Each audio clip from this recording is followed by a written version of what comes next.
दोस्तों, क्या हुआ जब अयोध्या में प्रकट हुए साक्षात सुग्रीव और बाली। कलयुग में ऐसा चमत्कार देखकर सबके होश उड़ गए। दोस्तों, प्राण प्रतिष्ठा से पहले अयोध्या में कई बड़े बड़े चमत्कार हो चुके हैं, जिसमें सबसे पहले गिद्धों का दिखना, भालुओं का दिखना, बंदरों के झुंडों का दिखना। लेकिन आज के इस चमत्कार को अभी तक का सबसे बड़ा चमत्कार बताया जा रहा है, जिसके पीछे की सच्चाई जानकर आपके भी रोंगटे खड़े हो जाएंगे। आखिर क्या है पूरी सच्चाई? क्या सच में सुग्रीव और बाली अपने धाम नगरी अयोध्या 22 जनवरी से पहले ही आ गए? मित्रों, राम जी से मिलने पहुंचे उनके दोनों प्रिय भक्त सुग्रीव और बाली। क्या सुग्रीव और बाली सच में आज भी जीवित है? ऐसे कई रहस्य से आज पर्दा उठेगा। इसी के साथ बताया जा रहा है कि भारत के सबसे बड़े 4 शंकराचार्य मंदिर उद्घाटन में शामिल होने के लिए राजी नहीं हो रहे हैं। वहीं पर शंकराचार्य बता रहे हैं कि मंदिर का अभी पूरी तरीके से निर्माण नहीं हुआ है। और इसी के साथ बताया जा रहा है मंदिर में भारत का सबसे बड़ा सोने का घोड़ा पहुंच गया है, जिसका वजन 17 किलो का है।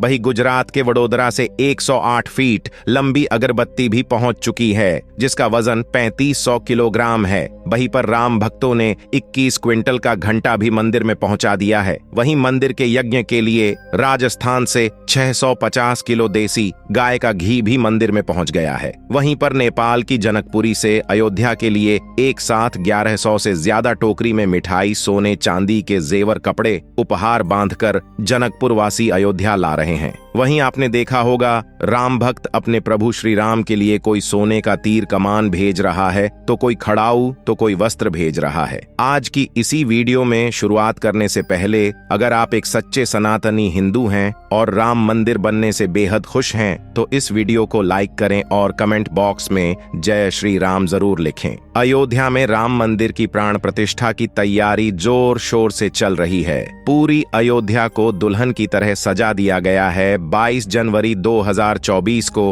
राम लल्ला को गर्भगृह में स्थापित किया जाएगा। हर राम भक्त को इस दिन का लंबे समय से इंतजार था। अयोध्या में 22 जनवरी से लेकर 25 मार्च तक कई खास कार्यक्रमों का आयोजन किया जाएगा। इस बीच मंदिर के गर्भगृह के निर्माण का काम लगातार 24 घंटे चल रहा है। 22 जनवरी को राम मंदिर में राम लल्ला की प्राण प्रतिष्ठा होने वाली है। किसी भी मंदिर में की जाने वाली भगवान की मूर्ति की प्राण प्रतिष्ठा का बहुत महत्व होता है। मूर्ति की प्राण प्रतिष्ठा के बिना भगवान का पूजन हमारे यहाँ अधूरा माना जाता है। आगे वीडियो में बताते हैं कि प्राण प्रतिष्ठा क्या होती है और जानेंगे सुग्रीव और बाली कैसे राम मंदिर में प्रकट हुए। रामायण में श्री राम, लक्ष्मण व माता सीता के अलावा हनुमान जी जैसे कई वीर योद्धाओं का वर्णन मिलता है। रामायण में वानर राज बाली और सुग्रीव का भी जिक्र मिलता है, जो दोनों भाई थे। बाली सुग्रीव दोनों भाइयों के बीच खूब स्नेह व असीम प्रेम था, परंतु एक गलतफहमी के कारण दोनों के बीच दुश्मनी हो गई, जिस कारण सुग्रीव एक पर्वत पर रहने लगे थे। लेकिन बलशाली होने के बावजूद बाली उस पर्वत पर जाने से डरता था। पौराणिक कथा के अनुसार बाली बेहद ही शक्तिशाली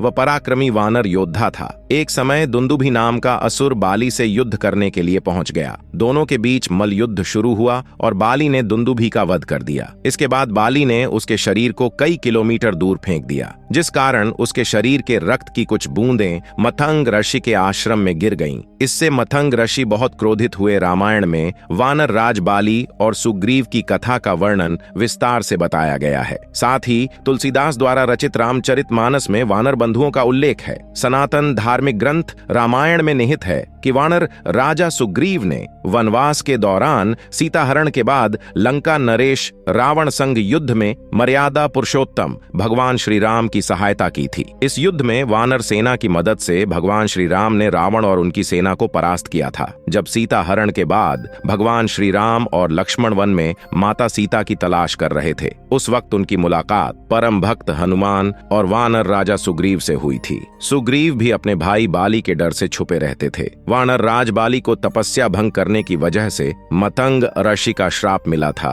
कि अगर वह ऋष्यमूक पर्वत के समीप या पर्वत क्षेत्र में प्रवेश करेगा तो उसकी मृत्यु हो जाएगी। इसके लिए बाली ऋष्यमूक पर्वत पर नहीं जाता था। ये जान सुग्रीव पर्वत जा छिपा था। भगवान राम से मिलने पर वानर राजा सुग्रीव ने अपनी आप बीती सुनाई। ये सुन भगवान ने सहायता करने और बाली का वध करने का वादा किया। आइए बाली और सुग्रीव के युद्ध के कारण की कथा जानते हैं। किदवंती है कि एक बार की बात है जब दुंदुभि नामक दैत्य ने वानर राजा बाली को युद्ध के लिए ललकारा था। वानर राजा बाली किसी भी ललकार को ठुकराता नहीं था और युद्ध मैदान पर चला आता था। बाली के पराक्रम के आगे दुंदभी टिक नहीं सका और महज कुछ पल में बाली ने दुंदभी को परास्त कर उसका वध कर दिया। इसके बाद दुंदभी के शव को हवा में घुमाकर फेंक दिया। इससे दुंदभी का शव कई टुकड़ों में बंट गया। इस दौरान दुंदभी के शरीर से रक्त प्रवाहित होकर मथंग ऋषि के आश्रम पर जा गिरती है। इससे क्रोधित होकर मथंग ऋषि को श्राप दे देता है कि वह आश्रम के पास आएगा तो उसकी मौत हो जाएगी। कालांतर में दुंदभी का भाई मायावी वानर राज बाली को युद्ध के लिए ललकारता है। वानर राज बाली पुन युद्ध के लिए आता है। बाली कई बार मायावी को समझाता है कि वह लौट जाए, युद्ध करेगा तो उसकी मौत निश्चित है। हालांकि मायावी नहीं मानता है। तब बाली मायावी का पीछा करने लगता है। मायावी एक गुफा में जाकर छिप जाता है। यह देख बाली अपने भाई सुग्रीव को गुफा के बाहर इंतजार करने के लिए कहता है। यह कहकर बाली गुफा के अदंर जाकर मायावी से लड़ने लगता है। कुछ समय बाद गुफा से तेज आवाज आती है। इसके बाद रक्त की धारा गुफा से बाहर आती है। यह देख सुग्रीव को लगता है कि मायावी ने बाली का वध कर दिया है। यह सोच गुफा को पत्थर से बंद कर सुग्रीव किष्किंधा लौट आता है। प्रजा में यह सूचना फैल जाती है कि वानर बाली को युद्ध में वीर गति प्राप्त हुई है। यह जान सुग्रीव को नया राजा बनाया जाता है।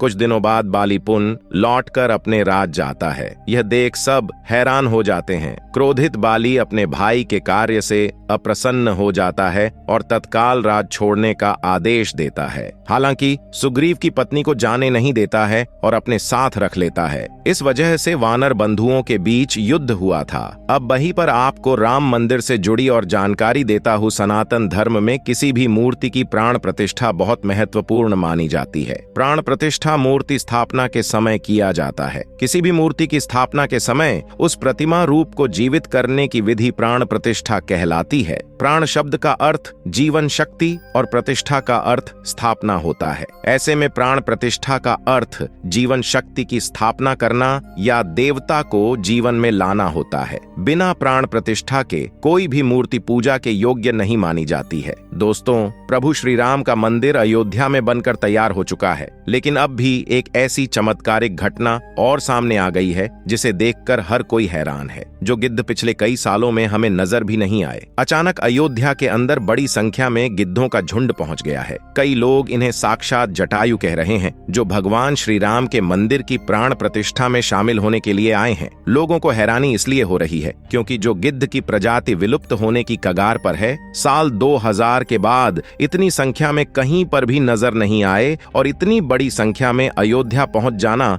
वाकई में भगवान श्री राम का चमत्कार है। और यह खबर जब मीडिया के अंदर पहुंची तो सब जगह भगवान श्री राम के चमत्कार की चर्चा होने लगी। इस चमत्कार को आज साइंटिस्ट भी मान रहे हैं। आज के इस वीडियो में भगवान श्री राम के मंदिर बनने के वक्त हुए वह चमत्कार बताएंगे जिसे सुनकर आप भी चौंक जाएंगे। आखिर क्यों? नेपाल से 2 विशाल शिलाएं लाई गई थीं जिससे भगवान श्री राम की मूर्ति बनाई जानी थी, लेकिन उनसे मूर्ति न बनाकर दूसरे पत्थरों को लाया गया। वीडियो शुरू करें उससे पहले कमेंट में जय श्री राम जरूर लिख दें। चलिए शुरू करते हैं आज का वीडियो। दोस्तों, जिस मौके का पूरी दुनिया बेसब्री से इंतजार कर रही थी, अब वह घड़ी आ गई है। अयोध्या में प्रभु श्री राम मंदिर बनकर तैयार हो चुका है। 22 जनवरी को राम लल्ला की प्राण प्रतिष्ठा की जाएगी, लेकिन उससे पहले ही चमत्कार के ऊपर चमत्कार देखने को मिल रहे हैं। सबसे पहला चमत्कार तब हो गया जब लोगों को अचानक जटायु के वंशज गिद्ध आसमान में उड़ते दिखाई दिए। यहाँ तक कि भगवान श्री राम के भक्त इन्हें राम मंदिर की प्राण प्रतिष्ठा में आए मेहमान मान रहे हैं, क्योंकि पिछले कुछ सालों में ये प्रजाति विलुप्त सी हो गई थी। लेकिन राम मंदिर की प्राण प्रतिष्ठा नजदीक आते ही अयोध्या के आसपास बड़ी संख्या में गिद्ध आ पहुंचे हैं। लोग इस करिश्मा को देखकर पूजा भी कर रहे हैं, क्योंकि गिद्ध ऐसा प्राणी है जो भारत से विलुप्त हो चुका है।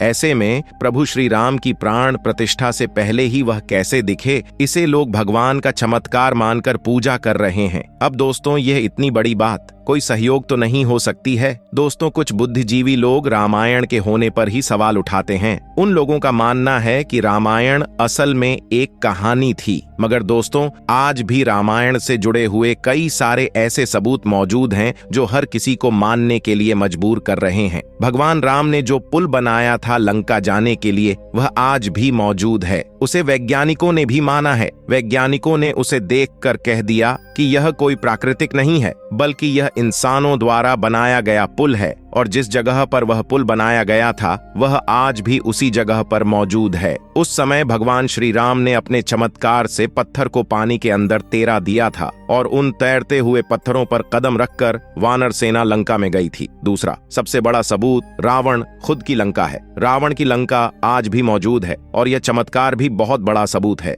जटायु गिद्ध प्रजाति से ताल्लुक रखते थे। वहीं जटायु भगवान श्री राम के परम भक्त भी थे। दोस्तों, जटायु और भगवान श्री राम के बारे में रामायण में भी कई बार हमें जिक्र मिलता है। त्रेता युग में जब भगवान श्री राम को अपने पिता द्वारा वनवास का आदेश मिला था, उस समय पंचवटी में भगवान श्री राम की पक्षीराज जटायु से मुलाकात हुई थी। पक्षीराज जटायु माता सीता को अपनी पुत्री के समान मानते थे। दरअसल जब रावण माता सीता को हरण करके ले जा रहा था, तब जटायु ने ही लंकापति रावण को सीता माता की रक्षा के लिए युद्ध किया था। वही जटायु जिन्होंने अपने पंखों से रावण को बहुत चोट पहुंचाई थी। रावण के शरीर को जटायु ने लहूलुहान कर दिया था। इस संघर्ष में जटायु ने अपने प्राणों का बलिदान दे दिया था। वही छत्तीसगढ़ के दंडकारण्य में गिद्धराज जटायु का मंदिर है। यह वह स्थान है जब रावण माता सीता का अपहरण कर पुष्पक विमान से लंका जा रहा था। उस समय सबसे पहले जटायु ने ही रावण को रोका था। राम की राह में जटायु पहले शहीद हुए थे।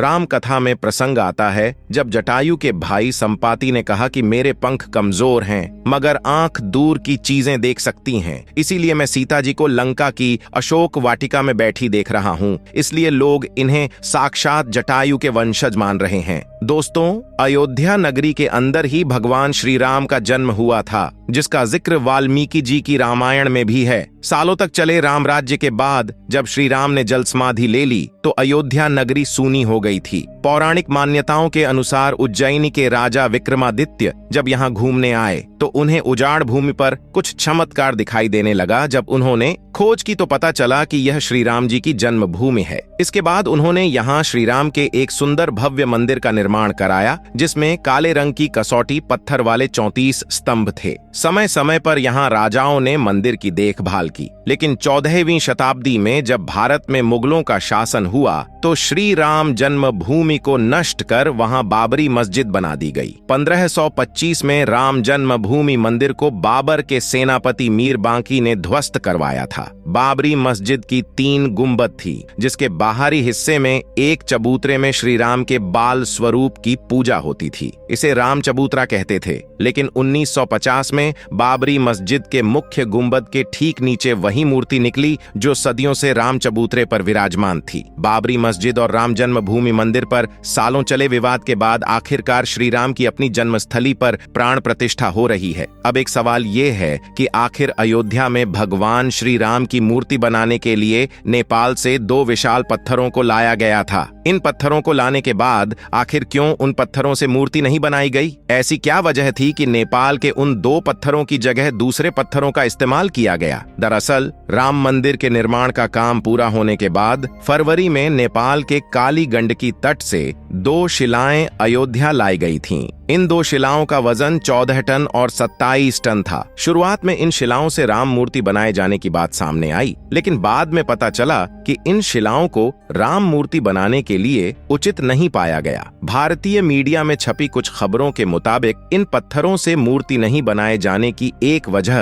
राम मंदिर से जुड़े संतों की ओर से जताई गई आपत्ति थी। खबरों के मुताबिक कुछ बड़े संतों का मानना था कि इन पत्थरों को मूर्ति निर्माण में इस्तेमाल नहीं कर सकते, क्योंकि कालिंदी की चट्टानों को तोड़ा नहीं जाना चाहिए, क्योंकि वे शालिग्राम के समान बराबर हैं। वही अयोध्या पहुंचे कुछ नेपाली प्रतिनिधियों के मुताबिक इन शिलाओं की तकनीकी जांच के बाद मूर्तिकारों ने कहा कि ऐसी शिला से मूर्ति तराशना बहुत मुश्किल है। इसके बाद दूसरे पत्थरों से मूर्तियां बनाई गईं। नेपाली प्रतिनिधियों के मुताबिक 27 टन वजनी शिला पर मूर्ति तराशने की कोशिश की गई थी, क्योंकि 74 टन वजनी शिला को शालिग्राम के बराबर माना गया, लेकिन 74 टन वाली शिला भी उपयुक्त न पाए जाने के बाद दोनों शिलाओं को राम मंदिर निर्माण स्थल भूमि के पास रखा गया है। भारतीय मीडिया के मुताबिक राम मंदिर के गर्भगृह में रखने के लिए देश की अलग अलग जगहों से लाए गए पत्थरों से 3 सुंदर मूर्तियां बनाई गई हैं। इनमें से सबसे अच्छी मूर्ति का चयन कर उसे गर्भगृह में स्थापित किया जाएगा।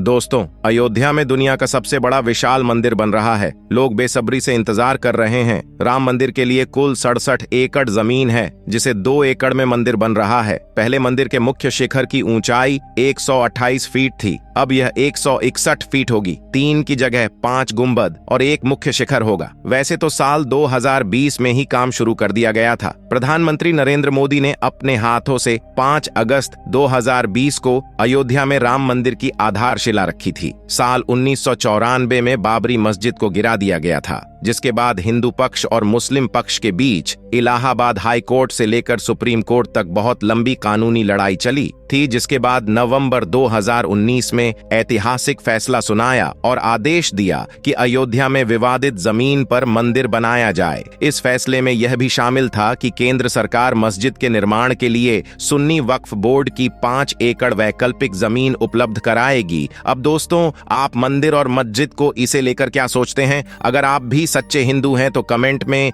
जय श्री राम जरूर लिखें। धन्यवाद।